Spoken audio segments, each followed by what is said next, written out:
Taste the Daily.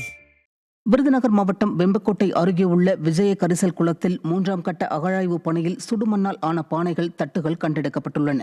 தொல்லியல் மேடு என அழைக்கப்படும் விஜய கரிசல் குளத்தில் 3ஆம் கட்ட அகழாய்வுக்காக தோண்டப்பட்ட 16 குழிகளில் இதுவரை சுமார் 2900 பழங்கால பொருட்கள் கிடைத்துள்ளன. தற்போது தோண்டப்பட்ட குழியில் சுடுமண்ணால் ஆன முழுமையான பானைகள், தட்டுகள் கிடைத்துள்ளன. இப்பகுதியில் முன்னோர்கள் தொழிற்கூடங்கள் நடத்தி வாணிபத்தில் ஈடுபட்டதற்கு சான்றாக பல்வேறு பொருட்கள் கிடைத்துள்ளதாக அகழாய்வு இயக்குநர் பாஸ்கர் பொன்னுசாமி தெரிவித்துள்ளார். மதுரை மாவட்டம் சோழவந்தான் அருகே மேலக்கால் கிராமத்தில் புதிதாக அரசு மதுபான கடை திறப்பதை எதிர்த்து கிராம மக்கள் முற்றுகை போராட்டம் நடத்தினர். பன்னீர் அணையின் செல்லம்பட்டி கிழக்கு ஒன்றிய செயலாளரும் வன்னியான் கிராம ஊராட்சி மன்ற தலைவருமான காசிநாதன் ஏற்பாட்டில் அவருக்கு சொந்தமான கட்டிடத்தில் மதுபான கடை திறக்க ஏற்பாடுகள் நடைபெற்று வருகின்றன. இந்த கட்டிடம் அரசு மேல்நிலைப் பள்ளி மற்றும் தனியார் செவிலியர் கல்லூரிக்கு அருகில் உள்ளதால் மாணவ மாணவிகளுக்கும் தங்களுக்கும் பாதுகாப்பில்லை என்று கூறி கிராம மக்கள் போராட்டம் நடத்தினர்.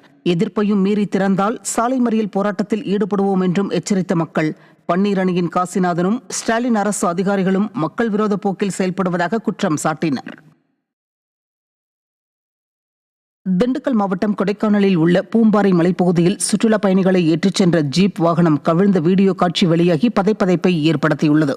கொடைக்கானல் மலைப்பகுதிகளில் உரிய அனுமதியின்றி டென்ட், டூம் ஹவுஸ், ஏ-ஃப்ரேம் கூடாரம் போன்றவை அமைக்கப்பட்டுள்ளது.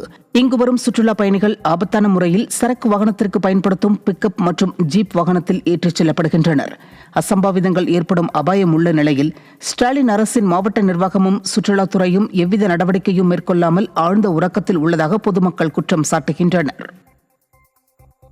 விருதுநகர் மாவட்டம் ராஜபாளையம் நகராட்சி மன்ற கூட்டத்தில் அதிமுக கவுன்சிலரின் குற்றச்சாட்டுக்கு பதிலளிக்க முடியாமல் திமுக மற்றும் காங்கிரஸ் கவுன்சிலர்கள் வாக்குவாதத்தில் ஈடுபட்டனர்.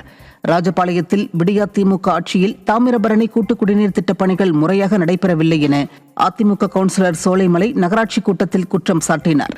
இதனால் ஆத்திரமடைந்த காங்கிரஸ் கவுன்சிலர் சங்கர் கணேஷ் மற்றும் திமுக கவுன்சிலர்கள் அவருடன் வாக்குவாதத்தில் ஈடுபட்டதால் பரபரப்பு நிலவியது.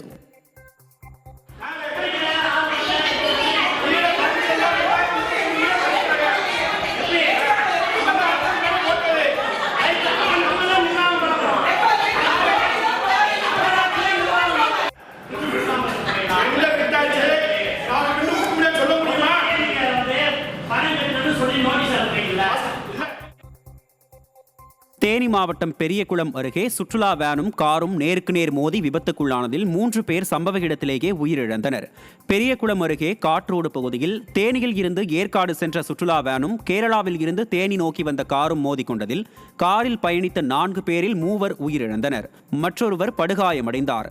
வேன் கவிழ்ந்ததில் படுகாயமடைந்த 18 பேர் சிகிச்சைக்காக தேனி அரசு மருத்துவமனையில் அனுமதிக்கப்பட்டனர். கிருஷ்ணகிரி மாவட்டத்தில் கால்நடைகளுக்கு உன்னிக் காய்ச்சல் நோய் அதிகரித்துள்ளதால் விவசாயிகள் கவலையடைந்துள்ளனர். பர்கூர், போச்சம்பள்ளி, சூளகிரி, ஹோசூர், தேன்கனிக்கோட்டை, அஞ்செட்டி, ராயக்கோட்டை, ஊத்தங்கரை, காவேரிப்பட்டணம் உள்ளிட்ட பகுதிகளில் ஏராளமான மாடுகள் உன்னிக் காய்ச்சல் நோயால் பாதிக்கப்பட்டுள்ளன. எனவே கால்நடைத்துறை சிறப்பு முகாம்கள் நடத்தி மாடுகளை பாதுகாக்க நடவடிக்கை எடுக்க வேண்டும் என விவசாயிகள் கோரிக்கை விடுத்துள்ளனர். மாடுங்க படுத்து அப்படியே இறந்துட்டுக்குது. நிறைய மாடுங்க கொஞ்சம் நல்லா வயசாகிற மாடுங்க நல்லா இருக்குது. நம்ம டாக்டருங்களாம் இந்த பக்கம் சரியாக பராமரிப்பு இல்லை. வருஷம் ஆனாலும் தடுப்பூசியெல்லாம் போடுறதுக்கே வரதில்லை. இந்த பக்கத்தில் கொஞ்சம் டாக்டருங்களாம் இந்த பக்கம் பார்க்க சொல்லுங்கள்.